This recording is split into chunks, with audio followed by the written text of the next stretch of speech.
Dans cette vidéo, on parlera de la réfraction de la lumière, qui est le brusque changement de sa direction de propagation lorsqu'elle traverse obliquement la surface de séparation entre deux milieux transparents. Dans la première figure, on peut voir une source lumineuse, un rayon lumineux émis, un disque gradué libre de tourner autour de son axe de rotation et un demi-cylindre en plexiglas. On peut aussi voir que le rayon lumineux se réfracte en passant de l'air dans le plexiglas. Dans la deuxième figure, on peut voir un rayon lumineux et une lame à face parallèle. On voit aussi que le rayon lumineux se réfracte en passant de l'air dans le plexiglas, continue son chemin dans la lame et se réfracte une deuxième fois en passant du plexiglas dans l'air.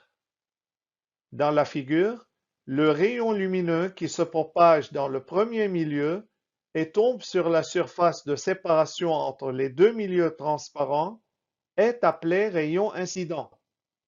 L'angle entre l'anormale au point d'incidence et le rayon incident est appelé angle d'incidence et noté par I. Le rayon lumineux qui quitte la surface de séparation entre les deux milieux transparents, tout en restant dans le deuxième milieu, est appelé rayon réfracté. L'angle entre l'anormale au point d'incidence et le rayon réfracté est appelé angle de réfraction et noté par R. L'angle entre le prolongement du rayon incident et le rayon réfracté est appelé angle de déviation et noté par D. Cet angle est égal à la différence entre I et R.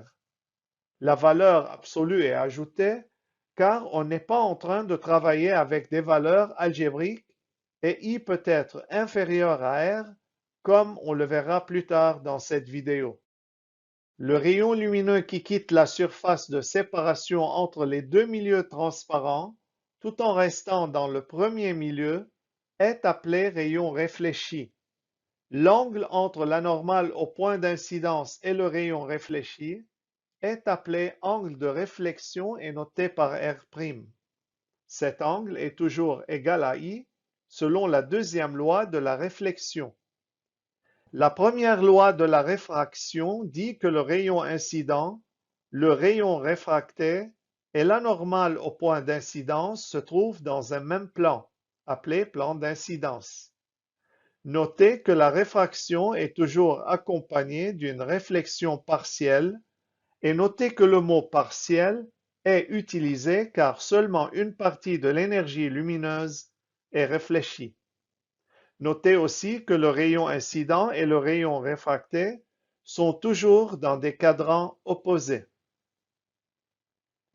Étudions le cas où la lumière passe d'un milieu transparent comme l'air, qui a un indice de réfraction à peu près égal à 1, dans un autre plus réfringent comme le verre, qui a un indice de réfraction à peu près égal à 1,5.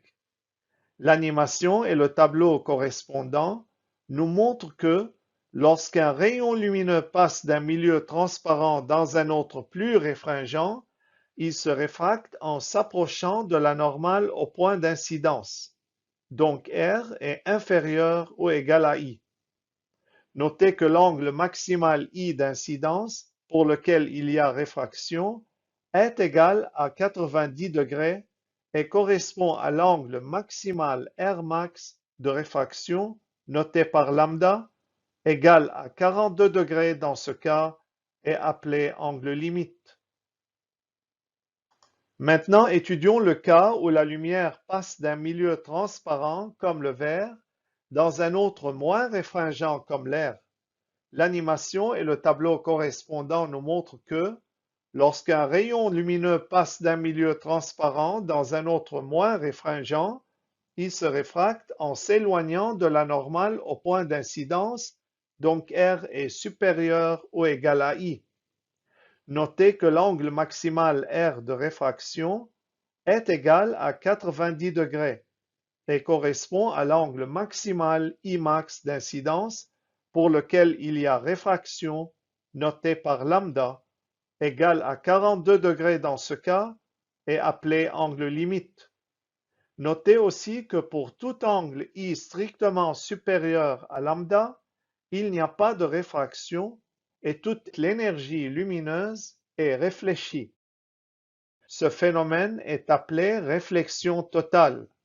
Par conséquent, on peut dire que la lumière subit une réflexion totale lorsqu'elle passe d'un milieu transparent dans un autre moins réfringent sous un angle d'incidence strictement supérieur à l'angle limite.